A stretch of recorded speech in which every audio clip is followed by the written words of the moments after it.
Mahirap, pero wala din kaming magagawa dahil dito kami itinapon.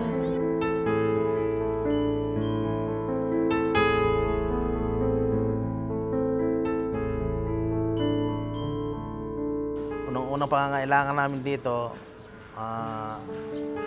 livelihood program.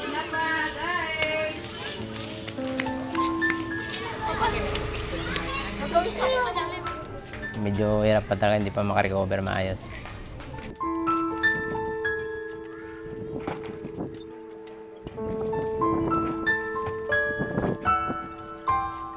Ang ganda nga po ng bahay, wala namang kuryente, tubig.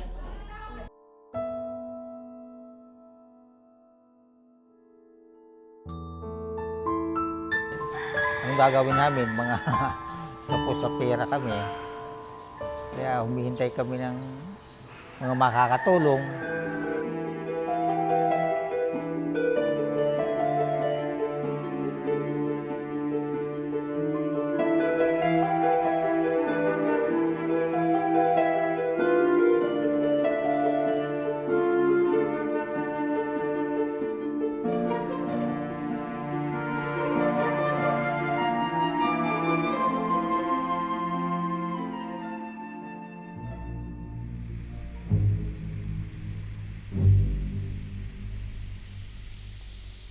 Ang aming komunidad ay nasa loob ng floodplain, kumbaga. Floodplain, ibig sabihin, isang lugar na madaling bahain. Taon-taon, lumalala ang takbo ng panahon. Lumalala ang kilos ng bagyo. Lumalala ang kilos ng dalawang ilog namin hanggang noong nakaraang taon. Nung time po namin ng Undoy, komportable po talaga kami na hindi po ganun kataas at kabilis yung level ng pagtaas ng tubig. Nag-stay po kami sa second floor hanggang po yung level po ng tubig hindi po napigilan. Tuloy-tuloy po yung pagtaas hanggang sa na-trough po kami dun sa bubong mismo namin. Yun po yung pinakamasasabi kong mamamalapit na po talaga kami mamatay.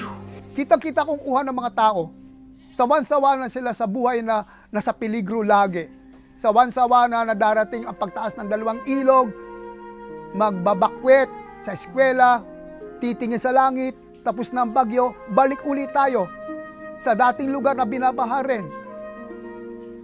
Kasabi ng buklod tao, hindi na ba tayo nagsasawa sa ganitong buhay?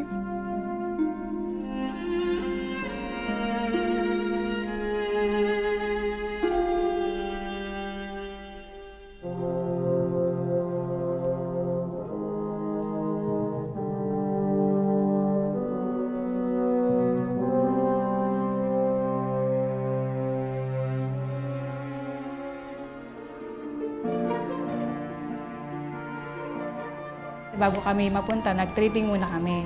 Pinakita sa amin kung saan yung palengke, barangay, eskwelahan. Tapos pinapili kami kung saan. Ang sinabi po doon sa mga meeting ng NHA na maganda po ang lilipatan nyo, kumpleto na po, may ilaw, may tubig. Ganun po, so maganda ang engganyo sa tao.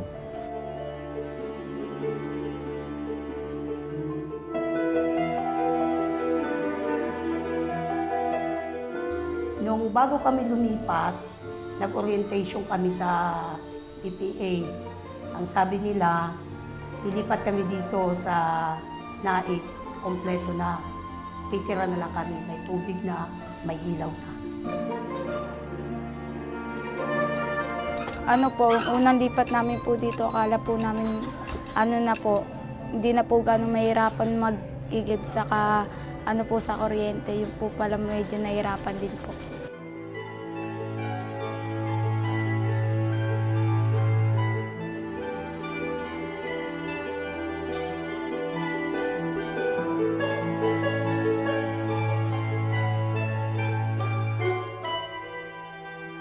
Pinagtsatsagaan po namin dito kasi ang dalawang poso. Meron po kaming 144 families. Wala pong patid yung pila ng container dito. Ngayon po medyo, although marami siya, pero konti pa yan. Pagka makulimlim na siya, mas marami po yan hanggang gabi po. Wala po siyang patid hanggang madaling araw kasi mas ano sila magiging pagka hindi mainit eh. Pero wala pong patid yan, 24 oras halos. May gumagamit ng poso na yan. Actually, ilang beses nang nasira yung poso na yan. Dahil po sa pag-iigib ko, hindi na po ako nakakapaglaro sa nakakapag-computer din po.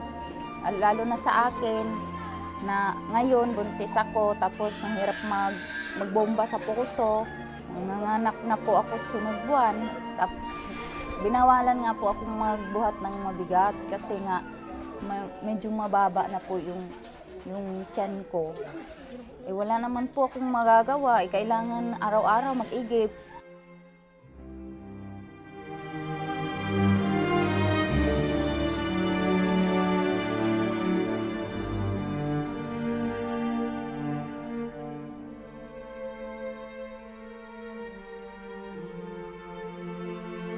Ang priority namin, kailangan magkaroon ng health center dito sa ating St. Martha State Home.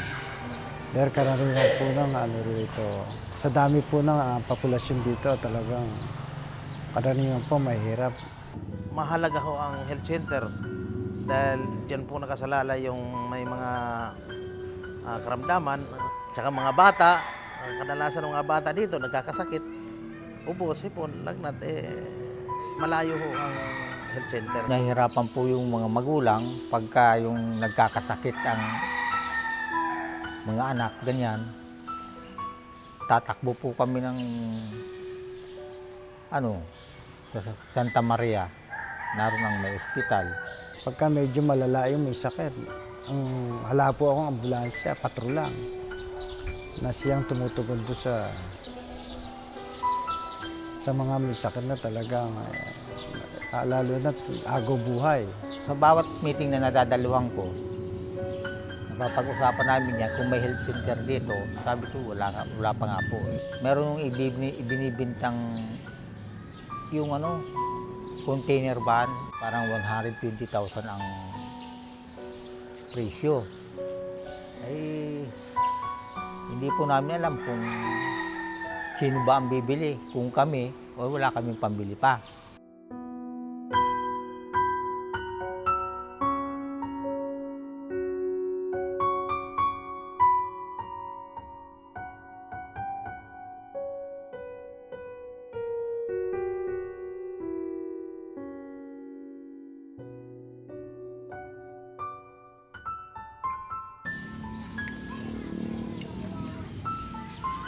Kasi ang karamihan talaga dito ay walang hanap buhay.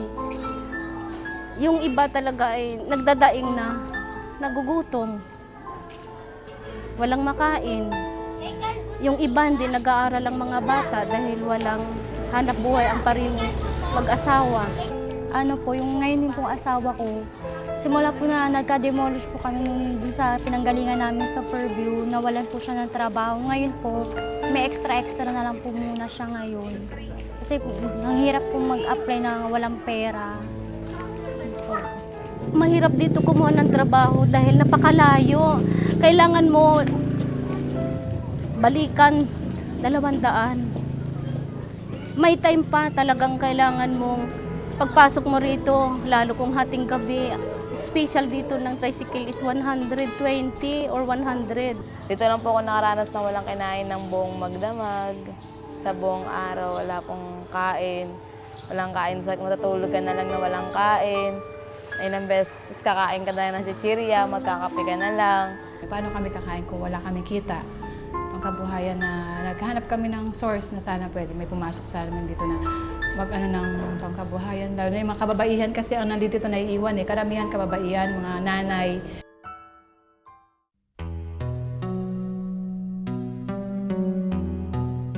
Sa ngayon po, nandoon ako sa puntong kumuha muna ako ng pinaka-feasibility study kung gaano po ba nila to i-appreciate at paano po ba to magiging kapaki-pakinabang sa buong komunidad.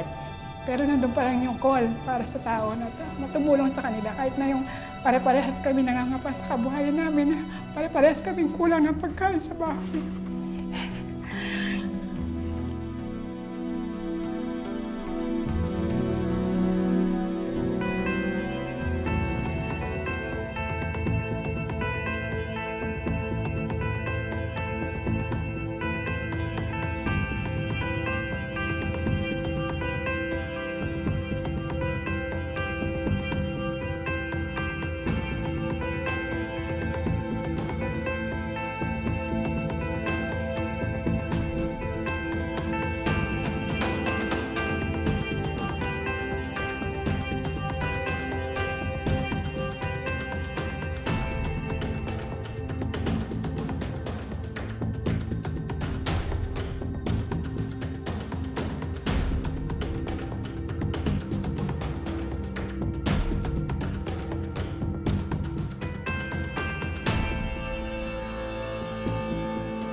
Ang yung mga natutunan ko na i-share ko rin sa mga nandito.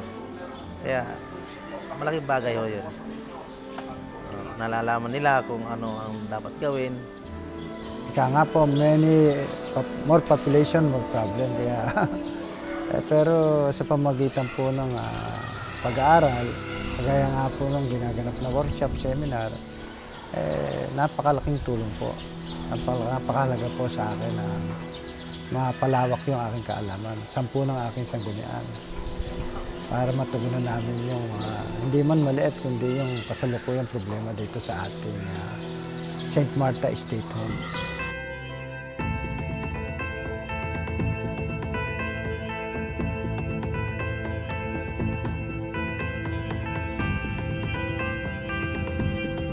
Sa ngayon, meron na po kaming mga clean master na pinapasweldo o sabihin natin mga basurero. Street sweeper, meron na rin po kaming pinapasahod gamit po ang HOA fund dahil tumutugon na rin ang mga residente sa kanilang mga monthly dues. Ito, gagawa kami ng lahat ng paraan, gagawain namin para sikapin talaga namin, kasama yung mga ibang officer ko na sikapin namin na ma-resolve yung problema rito, lalo-lalo na yung sa tubig. Yung homeowners namin may project po na magkaroon ng mini clinic. Ongoing siya ngayon, nakabili kami ng mga materials para gawing bed, nebulizer, mga materials na pang medic po.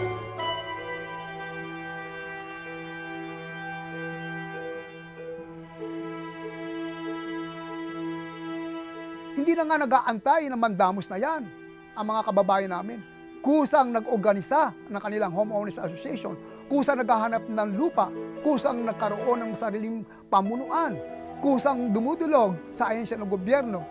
Sila na nagkusang kumilos sapagkat wala silang nakikita kilos mula sa local government ng barangay, sa local government ng munisipyo.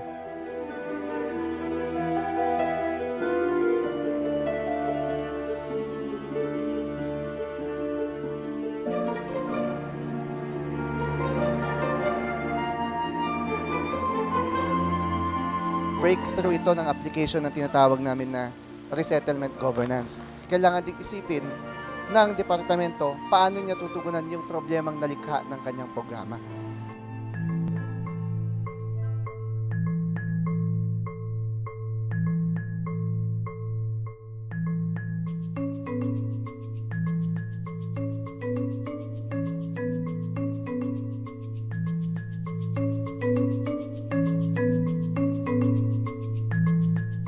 Yung project development activity ngayon, kailangan lagyan nyo ng panahon yan. Activities, output, outcome, impact. Doon sa impact siguro bubuti ang kalagayan ng mga mamamayan.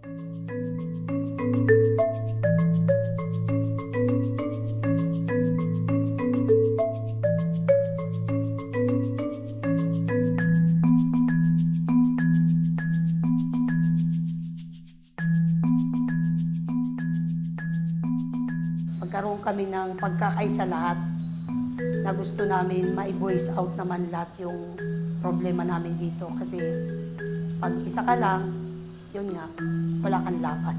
Kailangan kami magkaisa.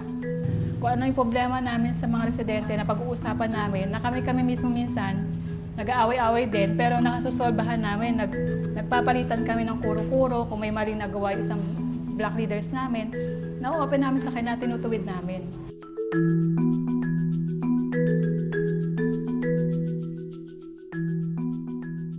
Yung project proposal po namin, kung tatanungin, gustong-gusto nila. Dahil sa sobrang hirap dito, kahit ano pa yan, basta mapagkakakitaan. Huwag lang sama-sama. Gustong-gusto nila yan.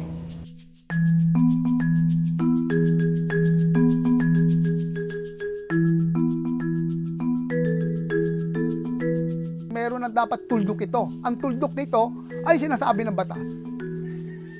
Pabahay sa mga walang bahay.